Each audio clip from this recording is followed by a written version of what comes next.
Okay, so at this point, you have done all of your prep work on your own personal Chromebook. You have a Google Doc that you've created with any wording, with any images you might want. The only thing that's bothering me about this is that the Cassie and the Elmo don't seem to be visually at the right height. But I'm going to show you how to fix that in post production. I'm going to show you how to do that at the next stage. Now, at this point, you're going to go get a large laptop from the metal cart in the other room. So get your teacher's permission, get a large laptop, and then you can go to anywhere in the classroom. You do not need to be sitting at the Crickets to do this next set of work. Um, yeah, you can work from anywhere in the classroom on the large laptop, but you need to be on a large laptop for this next part to work. Now, the only difference about the large laptop is when you go to sign back into your Google Drive, you need to use your ID number at stu.sandy.net. So it's whatever your 6-digit ID is, the at symbol, STU because you're a student, .sandy because you're in San Diego Unified, and we're a .net. So it's your ID number at stu.sandy.net only to get into your Google Drive. Everything else is still your 6-digit ID and your password, your 6-digit ID and your password. Even this to get into your Google Drive is your ID number at stu.sandy.net and your regular password. So at this point, I'm on a large laptop, so I'm good to go. The other thing you want to do is take your cursor and put it like way down out of the way. Otherwise, it gets in your pictures, and you don't want that. I then hit the little plus mark, and I wanted to go to Design Space, not Desmos, Design Space, and Cricut. So close to spelling correctly. And so it's design.cricut.com. The first time you click on this and you hit agree, it's going to have you download it. You only needed to download it one time, but it acts like you need to download it every single time you do this. If you hit open, then the second time you go to it, you get this, and this is Open Cricut Design Space Desktop Application, and it opens to be like this. A couple of things here. One is you'll notice it is called Canvas. This is because the word canvas is like what an artist would use to create a masterpiece. And that's what you're using. It's not Canvas, the learning management system where you turn in your homework. It's a canvas that you're going to create a beautiful work of art on. So a blank canvas. You also need to come up to this little thing. It says optimize the experience for, and we have a Cricut Explore 3 in room 101. Okay, so at this point with this setup, you can save it.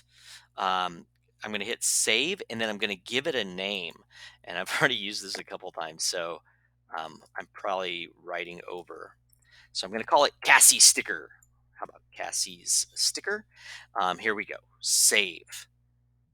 The reason you want to give it a name is so that if anything goes wrong, you just have to hit save real quick and you can always come back to it the next day. So if you're running out of time, no problem. Now from here, we're going to go back to the original document that's right here. I need to open up a snip tool. Now you can either click on the screen where you see the Windows icon or tap on the keyboard, the third key over along the bottom where you see the Windows key, and type in the word snip. Now I use the old-fashioned snipping tool. They're always trying to get me to try snip and sketch, and I just don't like that one. So I'm going to use this one. You can use whatever snipping software you want. You could have used any software you wanted to create this. But at this point, we're going to come in and I'm going to grab this Elmo image right here. And it keeps wanting to delete that box. I want that box. I need that box. So I go in here and I go File, Save As, and it's going to save it as a portable network graphic file. A PNG is the best file because it eliminates the background. If you're looking for image, a PNG is a great one. So I'm going to call this Elmo sticker. I don't know why it just beeped at me. Hopefully I didn't do anything bad. And then I go to Cricut and I hit upload. And you can see I've done this a bunch of times already today. I'm I'm going to hit browse. The most important part about when you're saving it is remembering where you saved it. I saved it into my pictures file, and I type in Elmo's, and there it is, Elmo sticker. Open. Okay, I've got a couple options on this first screen. Now, sometimes you've got to click this image. Here it's already selected for me. And so I'm going to choose simple, high contrast colors and transparent or monochrome background. And I'm going to hit continue. Now it says background remover. So any sort of image I have, I then need to come in and remove the background. Now, so if I didn't do that and I hit apply and continue, this is what it's going to look like when it goes to cut. And obviously, I don't want that. I want to go further. I want to click here. I want to click here. I want to click here. I want to click here and get all of this to go away.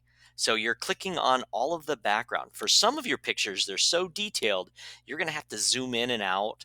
You're going to have to play around with that because it stays pretty small on your screen. Um, you want to get rid of all the background. When you're finally done, you hit apply and continue, and there are two options here. This one says print then cut image. What that does is it sends the image to a paper printer, and then you cut it out with a pair of scissors. That is definitely not what we want. We want to cut image, and this is the image that it would cut. So I hit upload. I then have to choose what I just did, which should be the most recent file. It would be right here, and I hit add to canvas, and it's adding it here. Now you're going to have 3 inches by 12 inches worth of vinyl, and so you can make this a little bit bigger. You can probably go as big as like 2.5, 2 3/4 inches, um, somewhere in there. And then I go to get Cassie. I go to get the word Cassie. So I open back up my snip tool. And again, the reason I wanted my cursor way out of the way is so it doesn't get snipped. But you can delete it in the next stage. So let me screw up on purpose. So if I came in here and I hit new, and let's say I got something I didn't want. So I'm going to go file, save as. Again, make sure you know where you're saving this. Don't lose it. Cassie sticker. Save. And I purposely got random stuff in there. I'm going to hit upload. Upload image. Browse. Cassie sticker. Open. I'm going to hit simple and continue. Now, in this part where I'm getting rid of the background, that's when I can delete this stuff. I can come in and get rid of anything I don't want normally by just clicking on it.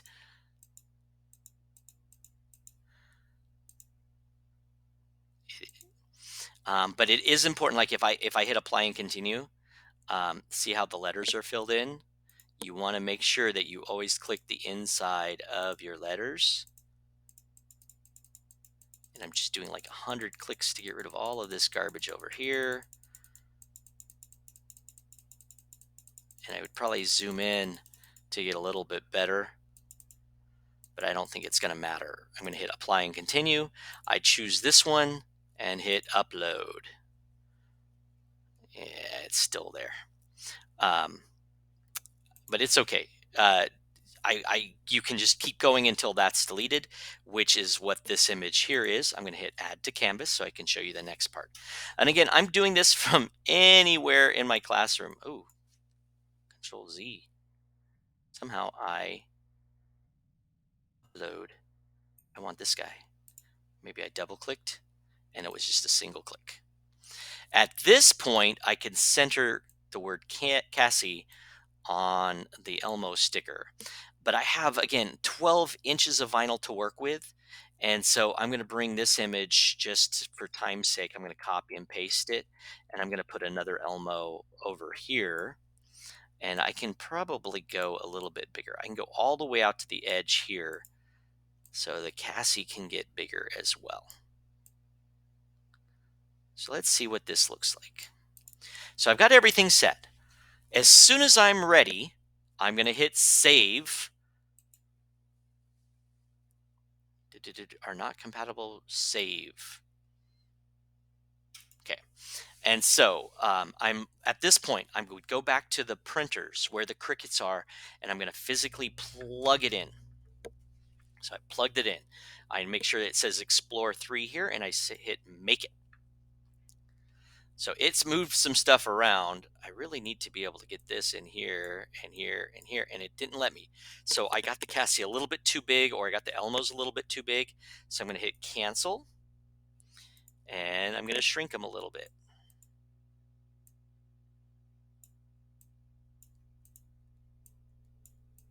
And we'll try that again. Make it. Yay. Okay, so now I can fit it because again, you've got 3 inches of vinyl by 12 inches of vinyl. Now, this is the important part here.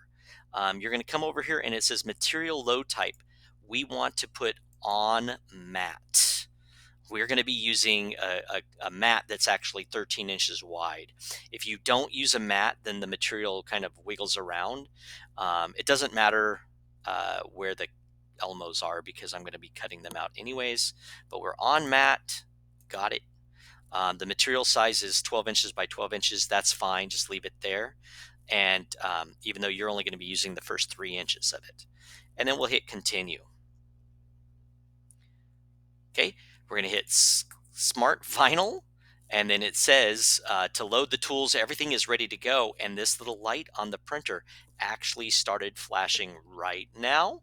And so in the next video, I'm going to show you what it looks like from outside.